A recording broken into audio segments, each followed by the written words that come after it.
It's a rainy night, and Amelia is all dressed up in a pretty dress and high heels.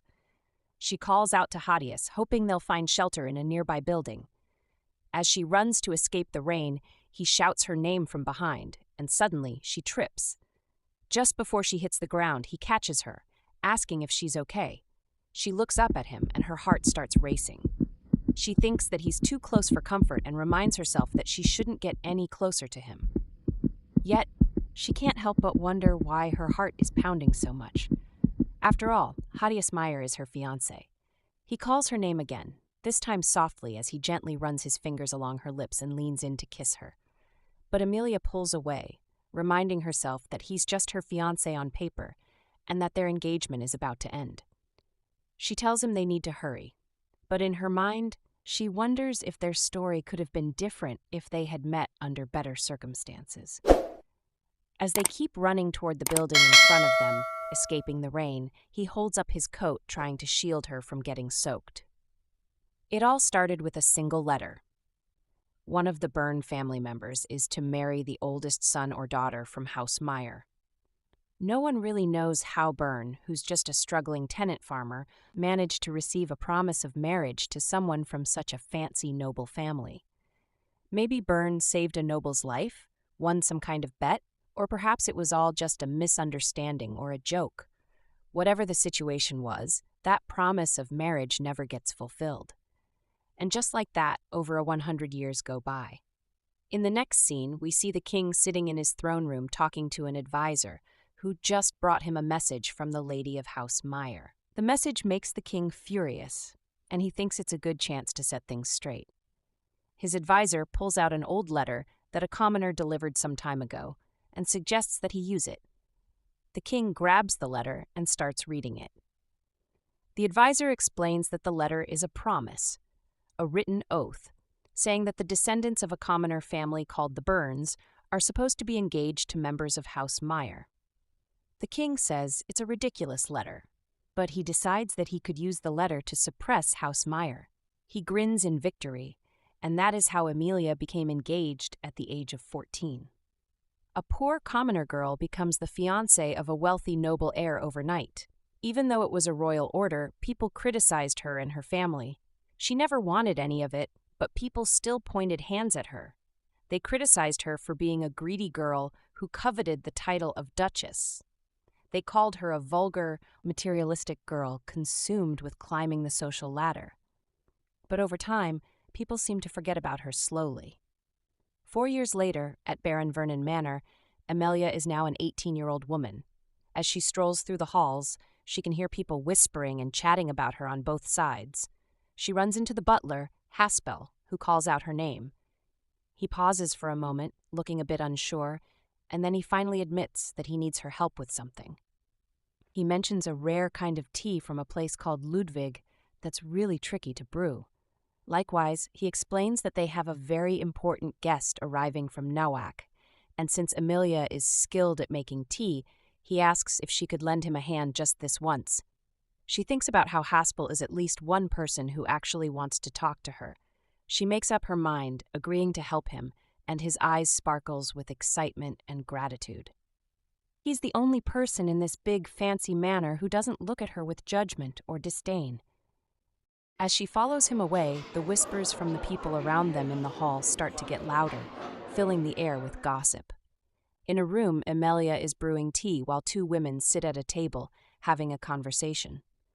One of the women expresses how she is realizing the significance of sunlight in her life.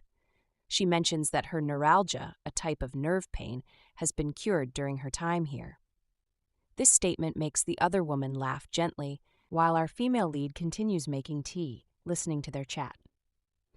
Suddenly, one of the women looks up and quietly tells the other that she hears Amelia is the child who comes to the manor for her bridal lessons. Her companion asks for clarification, wanting to know who Amelia is, and the first woman replies that she is the fiancée of Hadius Myer. At that moment, our female lead flinches slightly at the mention of Hadius's name. The woman continues speaking, saying it's pretty silly to address her as the fiancé when her engagement is basically just for show. Furthermore, she mentions that she's heard Amelia only meets her so-called fiancé once a year, and only because the king says they have to. Her companion then asks if the girl visits this place often, adding that she must be really desperate to become a noble. Inside her head, our female lead screams that she is not desperate. However, the women continue their conversation, completely unaware of her inner turmoil. One of them claims that these days anyone can become a noble if they have enough money. But she points out that Amelia desires to earn the title of Duchess without putting in any real effort. As she listens to them speaking, her anger begins to build up, and she shakes in rage, but she doesn't interrupt the conversation. She never asked for any of this to happen. In a condescending manner, one woman remarks that there is nothing interesting about our female lead, calling her just an ordinary girl who is both miserable and greedy. In that same ridiculous tone, she adds that our girl appears quite gloomy, which is what one would expect from a poor commoner. Her companion responds by saying that our female lead has shameful parents. Though her father didn't have a choice in this situation because he passed away a long time ago, the woman insists that Amelia's mother should have at least stopped her. As a side note, she casually mentions that she has heard our girl's guardian is actually her stepmother. In response, her gossip mate pretends to show sympathy. The eyes of our female lead widen in surprise at this revelation. The other woman pretends to muse aloud, trying to recall a name. Mockingly, she asks if Amelia's surname is something like Beaver or Beggar. Having had enough, the female lead turns around to face them. One of the gossips pretends to notice her for the first time and calls out casually, requesting that she fetches a hat for her. She replies that she will call a maid to assist, and the woman reacts with disbelief, saying that our girl speaks as if she is not a maid. She asks how she became so arrogant, frowning. With confidence, Amelia replies that she is not a maid, and therefore not required to run personal errands for the unpleasant woman. The woman rises, visibly upset, and asks why she is in the room if she is not a maid. In reply, our girl explains that the butler of the house asked for her assistance because none of the maids in the manor knows how to brew the rare tea that is needed. The woman looks down her nose at her and says she would have to scold the butler first for not hiring a proper maid. She asks her companion if she agrees with her. Amelia speaks up that the butler is not to blame, as there are simply not enough women in Erndorf who want to work as maids. The woman laughs and calls the female lead a funny girl, saying that commoners these days seem to share the same mindset. They cry for equality, yet avoid the works of maids, considering it a humble job. They hold their heads high, as if they are noble women. Amelia replies to her, pointing out that such view of the world is basic, and the woman is taken aback by her bravery. Our female lead informs her that a cotton mill opened nearby, and the workers earn twice as much money as the maids in the manor. Because of this, everyone is choosing to work there. She adds that it is a practical and free choice. To explain her point, she compares it to the woman's decision to vacation in Erndorf just to escape the rainy season, saying it's just as practical. The woman, clearly shocked, demands to know who Amelia thinks she is to make such a statement. Amelia responds confidently that her name is Bern, not Beaver or Beggar. The woman looks at her surprised, and Emilia repeats her name, declaring that she is Emilia Bern, the fiancé of House Myer.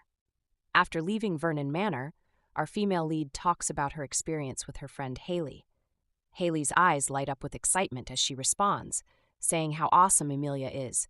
She's thrilled that her friend stood up to those snobby ladies and gave them a taste of their own medicine. Then she adds that if she were in Amelia's shoes, she would probably just run away, feeling all scared. Because honestly, she thinks running away sounds way better than facing a punishment like caning. Our girl seriously tells her friend that nobles aren't allowed to unfairly punish commoners anymore, and that rule has been in place for over 100 years now. She mentions that if any of the women at the manor tried to hit her with a cane, she would have sued right away. Her friend tries to soothe her and mentions that she's aware of the Equality Act as well. But honestly, the only reason she thinks our female lead could get away with behaving like that around the nobles is because she's that person's fiancé. It makes our girl still for a moment as she thinks about it. Furthermore, Haley goes ahead to say that she knows our female lead is intelligent, but she stresses the need to be more careful. Even though our girl is a wonderful friend to her, not everyone might see her in the same light. Noticing that our girl is lost in thought, her friend gives her a friendly tap on the shoulder, encouraging her to cheer up a bit. As an afterthought, she adds that people are starting to forget about House Myer's fiancé. Amelia looks up at her friend and thanks her gratefully. On a sunny day, the bells are ringing.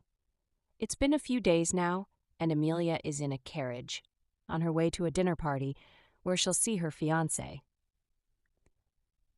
She takes a deep breath, trying to remind herself to chill out. After all, she's been to this party every year for a while now. She's pretty certain that this one will be just like all the others. She tries to recall a line from a book she read a while back. It goes something like, "No one can break you down unless your heart allows it." This thought sticks with her, and she tells herself that nobody can really change who she is, not unless she allows it. So she clenches her fist against her chest in determination. Our female lead arrives at her destination, and she's announced at the party as she walks in. People turns to stare at her, and the looks she gets are icy. It hits her that this place is really different from Vernon Manor. Back there, people didn't hold back. They would openly make fun of her. But here, it's almost worse. Instead of mocking her, the crowd ignores her as if she doesn't even exist at all. A woman walks up to her hurriedly. She is the lady of House Myer, Duchess Caitlin Myer. Amelia respectfully bows, greeting the Duchess, and asks how she has been. The woman replies that she's doing pretty well and then asks after her in return. Our girl replies and says she's doing well as usual, and she thanks the Duchess for caring enough to ask about her.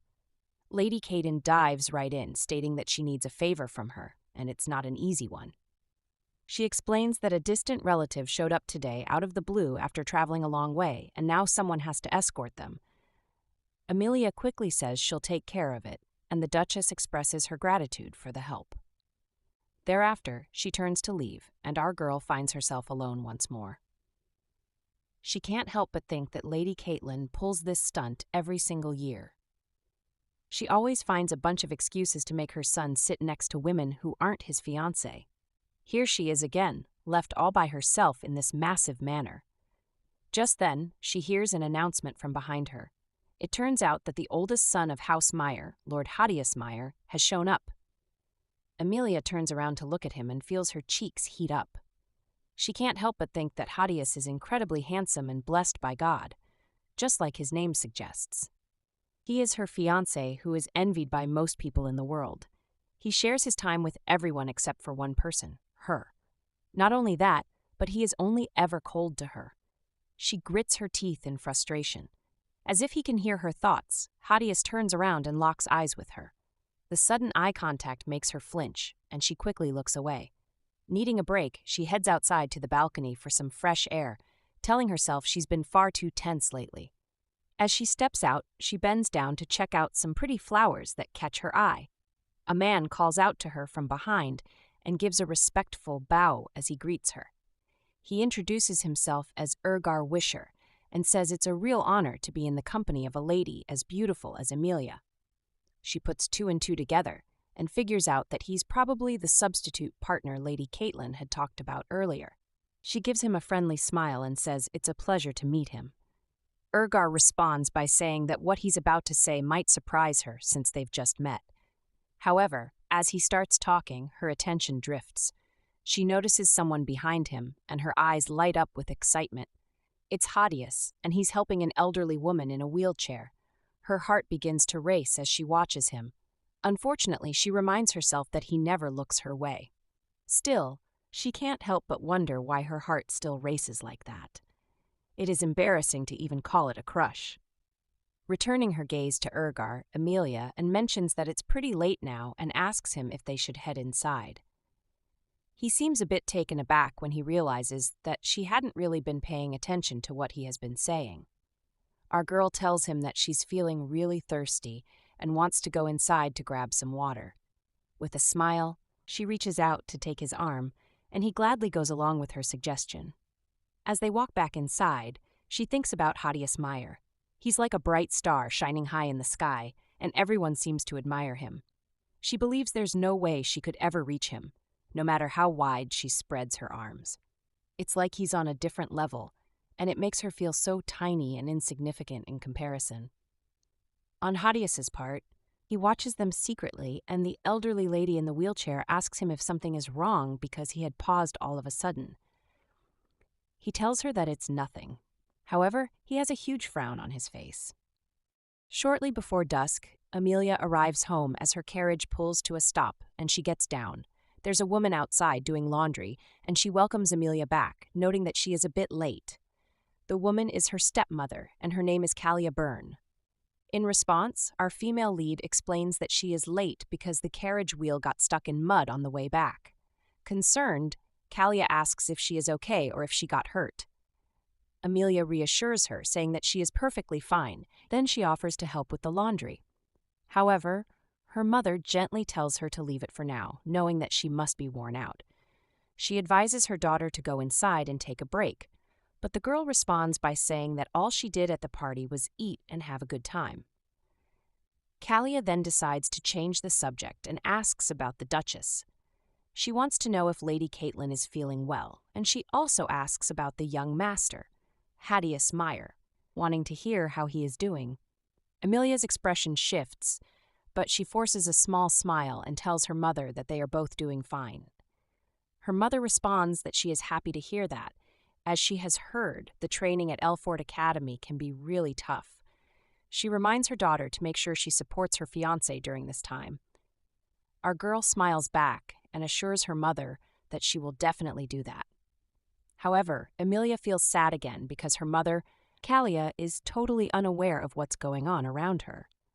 She doesn't realize that her daughter is treated as if she's invincible at the dinner parties. It's hard for Amelia because she knows her mother has been through so much. Kalia used to be in a terrible relationship with her ex-husband who would whip and abuse her. Amelia's father was the one who rescued Kalia from that awful situation. Her mother is someone who believes compliance and patience are the virtues of life. Moreover, Kalia couldn't make it to attend the engagement ceremony 4 years ago, so she still hasn't met the young master or his parents.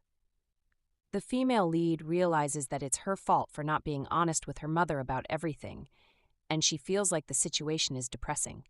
Suddenly, she asks her mother where Charlotte is, and her mother just shrugs in response. She figures that Charlotte is probably up in the attic again. Her mother then reminds her that she should know how sensitive the child is. As soon as Charlotte heard the carriage arriving, she quickly ran up to the attic and locked the door behind her. Despite having reassured the child that it was only Amelia returning, her words did not seem to have any effect. Our female lead rushes inside and knocks loudly on the attic door. She insists that Charlotte come out immediately and open the door. The door creaks open slowly, and her younger sister peeks out timidly. Amelia starts to scold her, reminding her that she has warned her numerous times not to hide like this. The younger girl fidgets nervously and insists that she wasn't hiding. Instead, she claims she was searching for her teddy bear. She lifts it up to show proof of her quest. And for the first time, we notice that Charlotte's face looks disfigured. It's scarred and slightly drooping on one side. Amelia thinks to herself that her sister is not being truthful once again. A few years ago, some mean kids tied Charlotte upside down from a tree and called it a monster hunt. The truth is, she didn't do anything wrong. She was simply blind in one eye from birth. Because of what happened that day, she now tends to steer clear of strangers just like she did today. Presently, she can tell that her sister doesn't believe her. So she really tries to convince her that what she's saying is true. She explains that she dozed off while searching for her teddy bear and swears that she is telling the truth. Finally, Amelia agrees with her. She tells the child to come out of the attic so they can head downstairs. As they sit at the dining table sipping tea, Kalia tells her older daughter that she's going to start working at a factory in Tehran tomorrow. Amelia is surprised by the revelation, and Kalia explains that she'll be oiling spinning machines. She mentions that her pastor recommended it, so it shouldn't be too risky or stressful for her. Plus, she'll be earning a monthly paycheck. She mentions that it's wonderful because she can save money for Mitch's education. Amelia quietly holds her teacup, feeling a bit uneasy. She thinks that working in a factory would actually pay her mother more than her job as a laundress. Yet she worries about the risks because factories can be quite dangerous, with all kinds of accidents that could happen. However, the royal grant from the king has stopped coming in, so they really need to find a way to make ends meet. As she sits and thinks about their situation, she remembers that she can't take any jobs because she's engaged to someone from House Myer. But then she can't just sit around and watch her mother struggle to carry the weight all on her own. She starts brainstorming ideas in her head, trying to figure out how she can help. Elsewhere, we see Hadius stepping out of a carriage, and a young man is waiting for him. He seems pleased to see the man, and he asks about his well-being. The young man replies that he's doing fine. Just then, a voice from behind chimes in, saying that Elfort Academy is a tough place that really wears people down, and mentions that Hadius looks like he's lost some weight. The young master turns around and sees that it's his mother who has just spoken. He tells her that things aren't so bad and that she doesn't need to worry. The young man next to him nods in agreement and adds that Hadius was actually picked as the top graduate, which is quite impressive. The Duchess finally notices the person standing beside her son, and she smiles, saying hello to him. Suddenly, the arrival of a man distracts everybody, and he is announced as Grand Duke Hannes Reichnen, also known as the King of Mines. Our male lead greets him, mentioning that it's been a while since they last saw each other. He asks how Hannes has been doing lately. They shake hands, and the Duke congratulates him in advance on his graduation. He remembers it like it was just yesterday, when Hadius and his daughter, Bianca, were sitting together, enjoying a game of chess. Once upon a time, House Myer and House Reichnen were supposed to join together as one big family through a marriage agreement. But then the king stepped in and ordered that the wedding be called off, all because of that child. Lady Caitlin announces that her son will be too busy to attend parties from now on, and Hannes asks why. She explains that Hadius will begin succeeding his title starting the next day. It's about time for him to graduate from being the young master. Hannes is surprised that it's happening so soon. Suddenly, the Duchess remembers that the dinner party is next week, which means they would have to invite that child again. She complains that it's difficult to find an appropriate young man to escort her each time. Hannes comments that she is already engaged and she is a commoner. So what man would want to escort someone like her? Chuckling, the Duchess says that the last guy didn't seem all that hesitant. She tries to think of his name and realizes it's Ergar. She asks her son if he remembers, mentioning that Ergar was the same guy who escorted Amelia last year. But Hadius replies that he's not really sure about that. Ignoring the reply, the Duchess soon falls into a steady stream of conversation with Duke Hannes. She tells him that Ergar's family revealed that they would like to take in Amelia as their son's mistress. Hannes is excited about the news and encourages the Duchess to invite Ergar to the next dinner party. She agrees it would be nice, but mentions that there are too many people watching. Everyone is already gossiping about how much she ignores that girl. Duke Hannes thinks she's being too soft and questions why that girl is still taking bridal lessons. He thinks the girl pretends to be innocent and sweet, but suspects she's just biding her time for when she can finally be a duchess. Lady Caitlin is on the same page.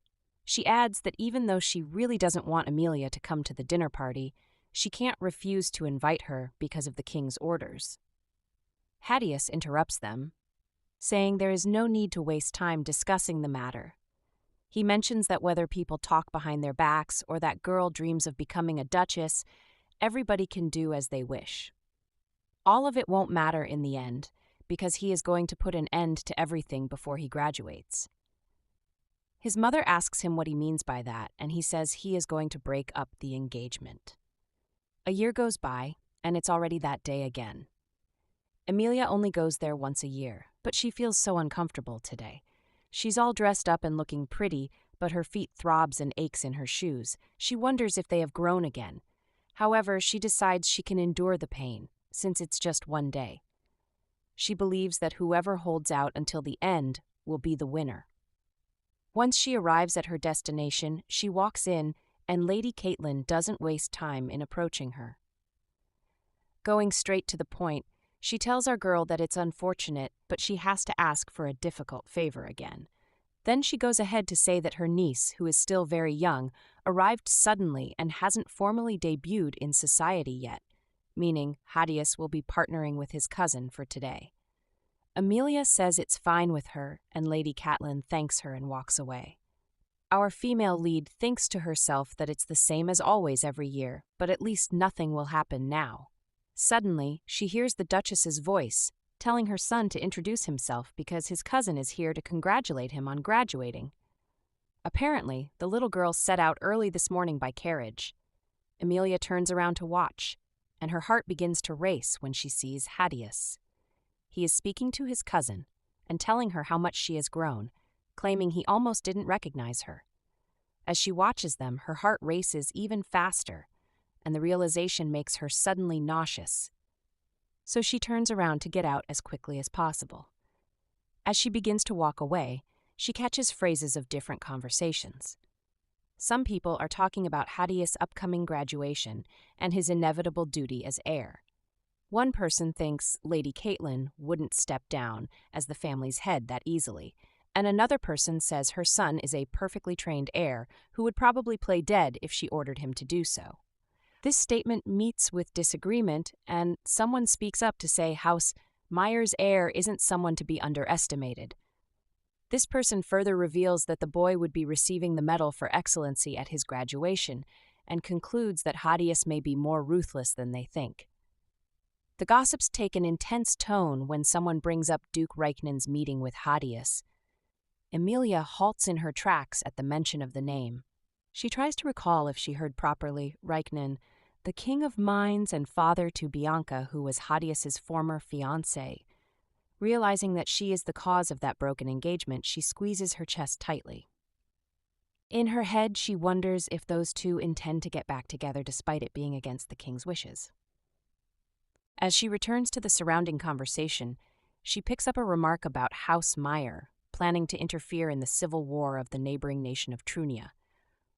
One person speculates that if they provide Trunia's king with funds to suppress his rebel forces, they'll be compensated with Trunia's mines. He goes on to add that it might be a move aimed at establishing a joint company with Reichnen Mining. A doubtful listener says he looks forward to seeing how things play out. By this point, Amelia's head is spinning with all the information. She suspects that Hadius wanting a joint company with Duke Reichnen could be a move to get back with Bianca. The girl had been friends with him since they were children, and she'd stepped in between them through a forced engagement. However, she still feels uneasy, and she realizes that it's because she hasn't given up on Hadius yet. If only they hadn't met like that for the first time on the day of their engagement. Deciding it's all for the best, she inwardly thinks it's time to end her long, tedious relationship. Then she quickens her pace, making her way towards the exit. From afar, Hadius sees her retreating form and watches her. Out in the sun, Emilia immediately feels better. And now that she thinks about it, she realizes that Lady Caitlin didn't assign her a partner today, and she wonders why. Suddenly, she hears someone behind her, and she turns around to find Hadius, a pleasant surprise to be honest. He asks her what she is looking for, and she hides her surprise from his ability to find her. She bows respectfully and greets him, addressing him as young master. He replies to her, saying that she hasn't changed a bit. When she looks up at him confused, he explains to her that she still behaves like a servant. Amelia recalls her first meeting with him in the past. Back then, he had asked her if she wanted to be considered his servant instead of his fiancé. He then told her that if such wasn't her intention, she had to stop addressing him as young master. That day, she inwardly considered the consequences of not addressing him as young master. Then she would become some vague, strange person who is neither a commoner nor a noble. Presently, Amelia reminds herself that she can't become something she's not, even if she marries him. She tells him that she has no choice, and she can't change how the world is. So even if she seems like his servant, he would just have to deal with it. Hadius chuckles to himself and informs her that she's quite arrogant. He takes a step forward, and it makes our girl uncomfortable. Then, out of the blue, he reveals to her that it is unfortunate because Ergar Wisher, whom she was looking for, wasn't invited. Furthermore, he claims that he couldn't allow someone who doesn't meet his standards to come here. When Amelia realizes that he is referring to her partner from last year, she smiles. In reply, she tells her fiancé that he's funny because she's obviously the most undeserving of being here. However, the response she gets is quite surprising. Hadius heatedly mentions to her that it's not true, and her eyes widen in surprise. She wonders why he's saying that all of a sudden because it's been 5 years, and during that time he never once looked her way. Outwardly remaining composed, she tells him Erga, at least, is a person of conscience and compassion, unlike the people of House Myer. In reply, Hadius coldly states that he will give her a piece of advice. Then he proceeds to tell her that some men hide their filthy urges under pity and compassion. The statement enrages Amelia, and she's in disbelief that he could say something like that. Pursing her lips in annoyance, she decides that it doesn't matter and suddenly wonders why she's still here with him. She thanks Hadius for his advice, letting him know that she doesn't think it'd be of any assistance, but she's sure he had good intentions. Then, finally, she excuses herself, informing him that her carriage will be arriving soon. Ignoring her words, he asks her to come with him for a walk instead. However, she patiently explains that she cannot walk with him because her carriage will be here soon, so she must go. In reply, he tells her that the carriage will be late, and she asks him why. Instead, he turns away, telling her to follow him if she's curious. Keeping a safe distance from him, Amelia follows behind. She thinks it's unusual because they have never walked together like this before, and she wonders what he is up to. To break the awkward silence, Hadius announces that he will be graduating soon, and Amelia replies that she has heard. He goes on to state that he will be called Duke Myer soon enough. Lost for a reply, she asks him if it displeases him. He turns around to look at her and says it doesn't displease him because he is someone who has to take everything that he wants without compromise. She replies to him that he is the opposite of her because she thinks everything has a price. To gain something, one must give up something in return, similar to how she plans to give him up, so she can have a normal, happy life with her family. After walking for a while, Amelia speaks again, apologizing to Hadius for bringing up the same topic. Then she informs him that she might miss her carriage and politely says that she must excuse herself now. However, he ignores her words and asks about her bridal lessons instead. He's curious to know if she attends all of them. A bit confused, our female lead replies in the affirmative. He then asks her if she has learned how to dance. She replies that she has learned a little bit, and he says it's a good thing because he won't be attending his graduation with someone who can't dance. Having had enough, Amelia asks him what he means by his statement, and much to all of our surprise, Hadius tells her that she will be attending his graduation with him as his fiancé. After this revelation, Amelia gets over her shock instantly. She replies negatively, saying it's ridiculous. When Hadius asks her why, she points out that it's obvious her relationship with him is a sham, and she tells him that if he needs a partner, he should find someone else.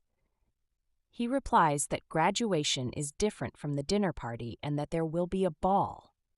He says he cannot dance with another woman when he already has a fiancé, but Amelia doesn't change her answer. She tells him no, that she doesn't want to be his partner at his graduation. Our male lead asks in disbelief if that's what she wants, and she insists that she doesn't want to go. He leans forward and asks her if she has forgotten that whatever she does and wants doesn't matter in their relationship.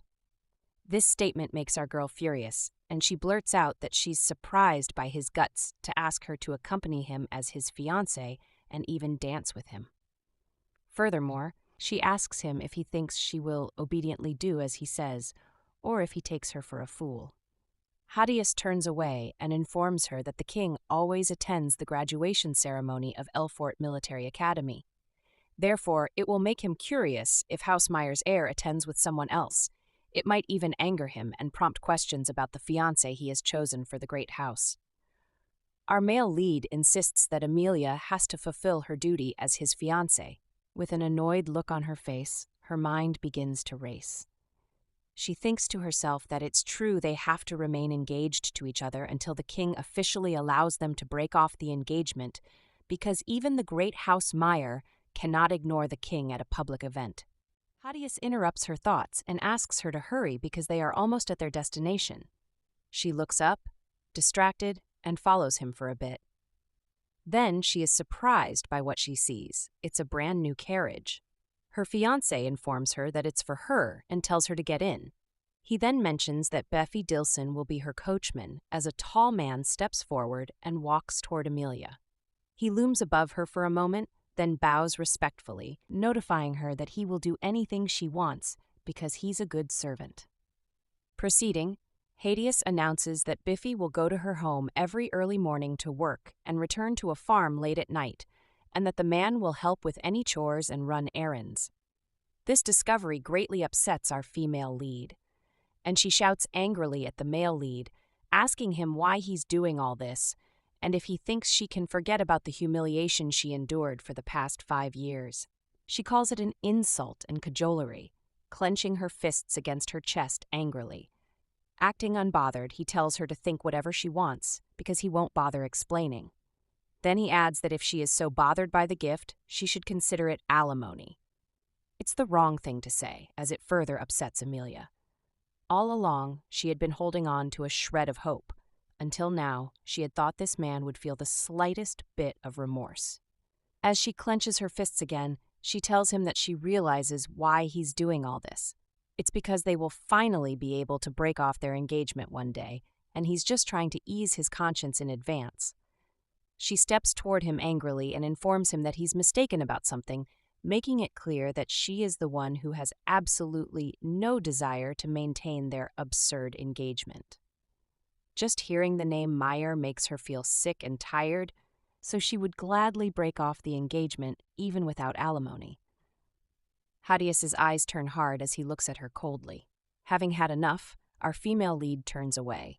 Speaking over her shoulder, she lets him know that he doesn't need to prepare any more gifts for her in the future, because even without compensation, she will fulfill her duties as his fiancé on his graduation day.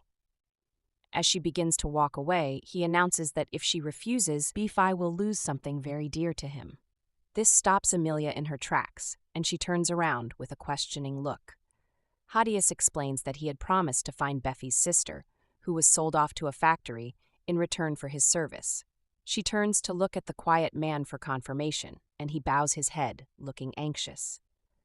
Our male lead proceeds to say that if the female lead refuses, he would fire the coachman immediately. His reason is that House Myer has no mercy, sympathy, or sense of guilt. All she has to do is accept the carriage and the coachman. Amelia thinks that she really doesn't know Hadius at all. She wonders what he is thinking and why he is going so far. Beefy speaks up, saying that he will stay at a nearby farm for a while, but our girl insists that she cannot accept him.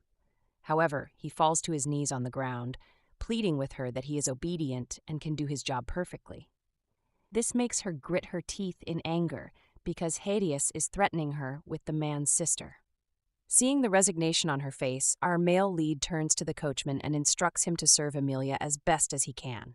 He then tells her that if anything comes up, she should send word through Beefy to him, and he will do the same. The scene changes, and we see a grand hall where soft music is playing.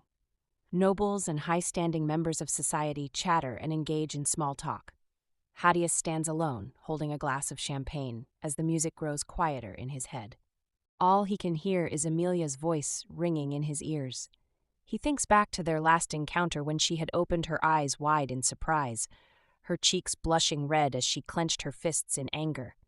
At that moment, he thought she had sounded so beautiful. He smiles to himself at the thought of it. However, his expression turns cold when he remembers that the engagement is destined to break off. A voice interrupts his thoughts, asking him why, as the host of the party, he is standing alone over here. Hadius turns around to see the newcomer, a man he recognizes as the eldest son of House Myer. He thinks to himself that this man is probably the type who believes they are close friends just because he was invited to the party. The man in question puts his hand to his forehead and mimics scanning the room. He asks Hadius why the woman isn't here today and says it is a shame that she is absent. When our male lead asks the newcomer whom he is talking about, he replies that he is referring to HOT Myer's fiancé. Hadius's countenance immediately changes and he gives the man a chilling stare. However, the man continues speaking, seeming not to notice his companion's mood. He says that Lady Caitlin can be harsh at times, considering that most of the guests come to these parties just to see Amelia. At this point, Hadius grips his glass tightly, thinking to himself that this is the reason why he is rushing to carry out his plans much earlier than he had intended. All these people disgust him, the nameless, worthless individuals who cling to his fiancé like flies. On her part, Amelia has kept her distance from him and expressed her discomfort around him for the past 5 years. Yet she smiled. She has never smiled in front of him, but she smiled in front of those people, and he finds that very unpleasant. He grips his glass even tighter, and it cracks, causing champagne to leak out. In this new scene, we see Amelia and Beefy alone for the first time. She apologizes to him for not introducing herself properly earlier because she was startled. Then she claims it's a pleasure to meet him and thanks him for working for her. The big man turns around and tells her that she doesn't have to escort him all the way because Hadius will scold him. This revelation surprises Amelia. She advises Beefy not to call HOT Myer's heir by his first name, but to address him as young master, and Beefy gives her a confused look. It makes her think to herself that he might have been taught how to behave, but he sounds like a naive child whenever he opens his mouth. Outwardly, Amelia tells him that the young master would probably scold him for addressing him by his first name. However, Beefy informs her that Hadius had not scolded him whenever he addressed him by his first name. Once again, this revelation surprises Amelia.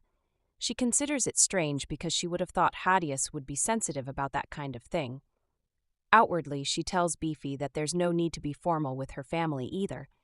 However, he must be polite when speaking to certain people that she tells him to watch out for. He agrees with a cute, excited look on his face.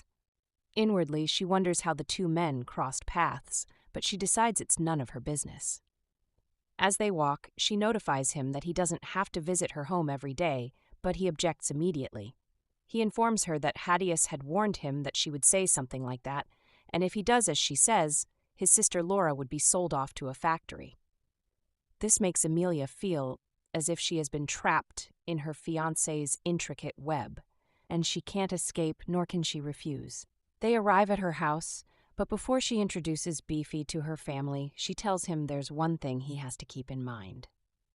Firstly, they meet her mother, and Kalia is terrified when she sees the huge, strange man. She asks Emilia what is going on, and Beefy speaks up, saying he's a good servant because he would do whatever his mistresses want. Emilia explains that Hadius had asked her to attend his graduation, and then gifted her a carriage and a coachman who would work for them in return. Relieved, Kalia smiles happily and shakes hands with Beefy. She tells him it's a pleasure to meet him and introduces herself as Emilia's mother. The big man tells her that she's pretty and thanks her for letting him work. Then she turns to Amelia, noting that she must be tired from coming all this way, and asks her if she would like to have some tea. Inside, they speak over tea. Amelia shares with her mother that Hadius seems to feel guilty about neglecting her for the past few years. She also expresses her suspicion that the engagement will be called off soon, probably after the young master's graduation. Kalia gasps in shock at this revelation. It's the first time she's really learning about Amelia's predicament. She hurriedly gathers her daughter in a hug, which surprises our female lead. When Kalia pulls back, she holds her daughter's face gently and tells her that it's probably for the better because she's already 19 and cannot waste her entire life just waiting for Hadius. She claims that Amelia's father wasn't of sound mind before he passed away and that people should live within their means. Still, she points out that the young master of HOT Myer seems very generous for sending them a carriage and a worker. She says it's a luxury that they cannot afford and asks her daughter if she thanked her fiancé properly. Looking away, Amelia claims that she did. Suddenly, the door creaks open beside them. Amelia recognizes it as the work of her baby sister, so she calls out to Charlotte to come out. When the child doesn't step out, she asks her if she's going to hide there all day, and Charlotte's voice hesitantly comes from behind the door. She asks her sister who the man outside is. It makes Amelia smile as she explains to her younger sister that his name is Beefy, and he's a very nice man. She adds that the man even brought a gorgeous horse and carriage for Charlotte to ride in. However, the little girl still feels hesitant. She asks if this newcomer can see angels. Amelia offers her hand to her little sister, telling her not to worry, because Beefy is from a mysterious country in the Highlands, and the people there have a special eye for beauty, which will enable him to see the beautiful angel inside of Charlotte. It seems to convince the child, and she steps out completely and places her hand in her sister's own. Amelia reassures her that otherwise she wouldn't have invited a stranger to the house. Charlotte clings to her dress nervously, and Amelia takes her to greet their new worker. When they get outside, Amelia urges her little sister to introduce herself. The child peeks out from behind her sister's skirt. Beefy takes the first step and introduces himself as a good servant, telling Charlotte that she's an angel. This makes the little girl giggle, and she finally steps out from behind her sister's dress. However, she still clutches her hands together and stutters when introducing herself. She informs Beefy that it's a pleasure to meet him, and when they shake hands, he mentions to her that she's pretty and thanks her for letting him work here. Later on, we see Charlotte and Beefy together in the fields. He is seated contentedly, speaking to her, and she's giggling happily, hopping around. Emilia watches them from a distance and thinks about how worried she was in the beginning. She's glad that they are getting along better than she had expected. She hasn't seen her little sister laugh like that in a while, and Beefy is helping out a great deal. Furthermore, she absently thinks to herself that this is really alimony, and she flinches at the thought. It makes her feel bad for accepting such a vile excuse, and she sighs as she wonders why her mood is constantly swinging up and down. She can feel depressed all day and then suddenly feel better after a certain point. She can't help but resent the man who neglected her for 5 years. Yet, her heart starts racing the moment she sees him. She feels like such a miserable fool. Some hours later, we see that it's dusk, and we hear Charlotte calling out to her sister. Amelia blinks awake, and her younger sister asks her if she's tired. She replies that she isn't, saying she just dozed off for a moment. The little girl still looks worried and asks her if she's sick. However, Amelia replies that she's not and asks if anything is wrong. Charlotte then reminds her that she has to go to Vernon Manor tomorrow. And it makes our female lead smile. She assures her little sister that there is nothing to worry about because she only has to stay there for a few hours. Still, the young child slumps face down on her older sister's lap. She complains that she doesn't want her to go there and vehemently asks who cares about bridal lessons. However, Amelia calmly tells Charlotte that the things she learns there are beneficial because she gets to learn many interesting things like Latin, piano, art, and dancing. She ruffles the child's hair and says that there's also a treasure room in that manor. This perks up Charlotte's interest, and she raises her head, asking about the treasure room. Amelia explains that the room is called the library because it has all the books in the world. Charlotte asks if there are storybooks like the ones Amelia reads for her, and she answers in the affirmative. The younger girl excitedly mentions that she likes storybooks, like the one with the magician and the dragon. Smiling, our girl asks if her baby sister is referring to the adventures of Kildred, and Charlotte confirms it's the one. She begs Amelia to read it for her again, and Amelia says she will borrow it once she goes back to the manor. She points out that it's a good thing because she can go there and borrow that book. They hold hands and head back toward the house. The next day, the scene is set at Vernon Manor, and whispers begin to spread the moment Amelia walks in. People gossip about her and the carriage she arrived in today. One person assumes that it's probably a cheap carriage, but someone else corrects them, saying that it's a proper one with 4 wheels, and it even has the crest of House Myer on it. Another gossip finds the revelation outrageous. Somewhere in the room, we see 2 men standing aside. One turns to the other, pointing out Amelia and calling her a mouse that constantly visits the manor. The other man, Nathan, replies that she is nothing like a mouse. Instead, he calls her a shameless black swan, trying to mingle among white swans. When Amelia walks past him, he looks after her curiously and wonders where she's going. He follows her quietly and peeks behind a wall. She meets with Haspel, the butler, who greets her and guides her through a private doorway. She nods her head and follows him, and this gesture piques Nathan's interest. He wonders what is going on and why the 2 of them went inside together. Nathan speculates that there is no reason for the 2 of them to be there alone together and wonders what they are doing. He steps forward and peeps through the opening in the door, seeing Amelia and Haspel discussing quietly and softly. She seems to be teaching him something, and Nathan bursts through the door, intruding. He asks both of them what they are doing over there. Haspel becomes nervous and stammers a greeting, addressing Nathan as Lord Nathan Melvin. Instead, the noble asks him what is in his hand. When Haspel is unable to respond, Amelia replies that it is an account book, which surprises the noble. He asks Haspel why he is showing her such a thing. The butler begins to sweat and stammer again.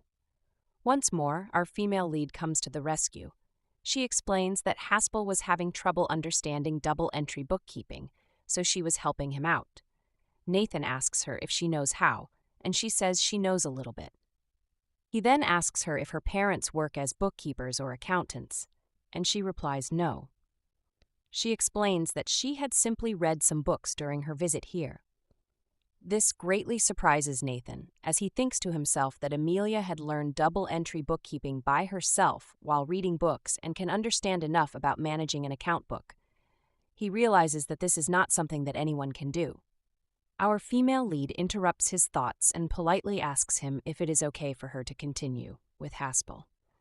Nathan tells her to go ahead, and Haspel breathes a sigh of relief. However, the noble turns around again, hesitating for a moment. He calls out to the butler and points out that the book in his hands looks really thick for an account book. He asks Haspel if he is compensating Amelia for her help, adding that a butler who manages account books is typically paid triple what other servants are paid. Haspel becomes anxious again. He says he truly wants to pay Amelia in any way he can, but because she is the fiancé of House Myer, someone like him could not dare pay her for anything. He explains that this is why she only gives him a few pieces of advice, like he saw them doing. Nathan insists that it looks like Haspel is taking advantage of Amelia, and that it seems she is only Miss Bern to him when he needs her.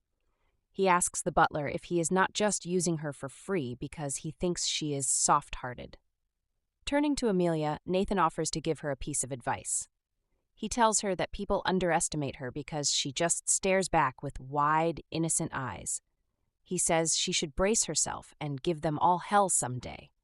And if she does that, everything will change.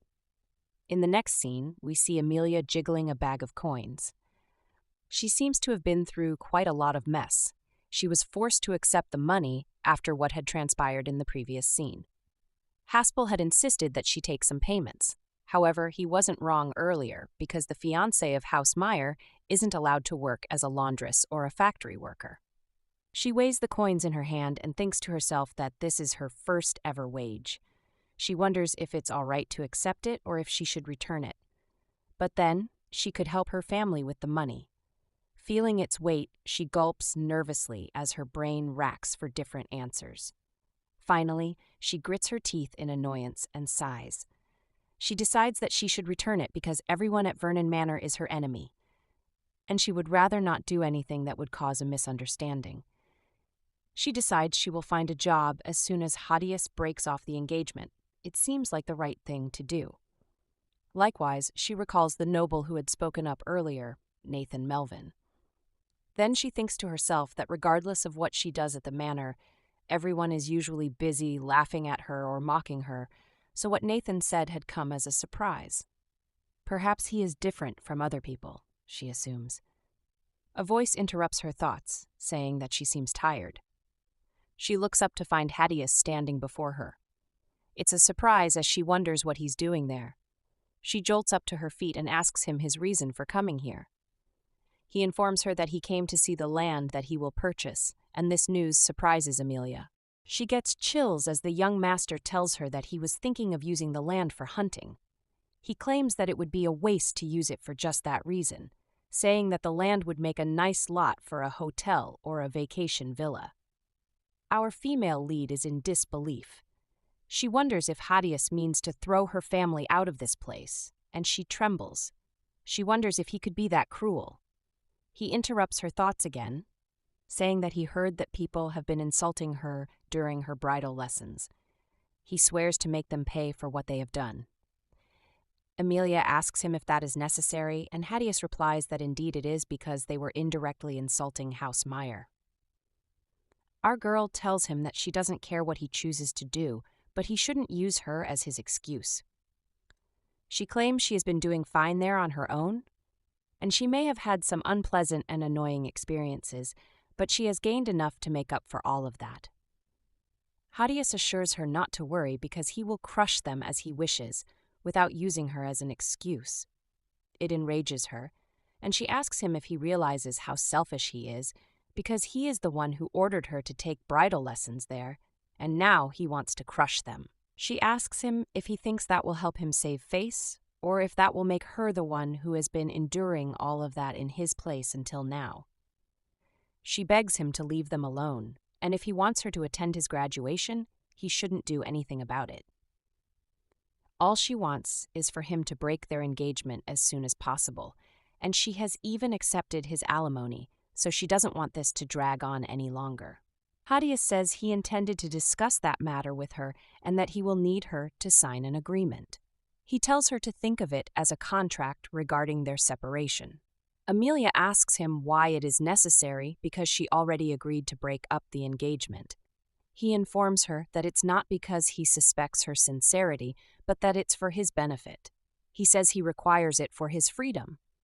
When she asks for an explanation, he tells her to just do as he says, and he swears that it will not hurt her in any way.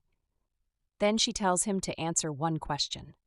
She asks him why she has to sign an agreement and wait to have their engagement canceled. She wants to know if the king will acknowledge it at a later time. He simply shrugs, saying who knows, with a cunning smile on his face.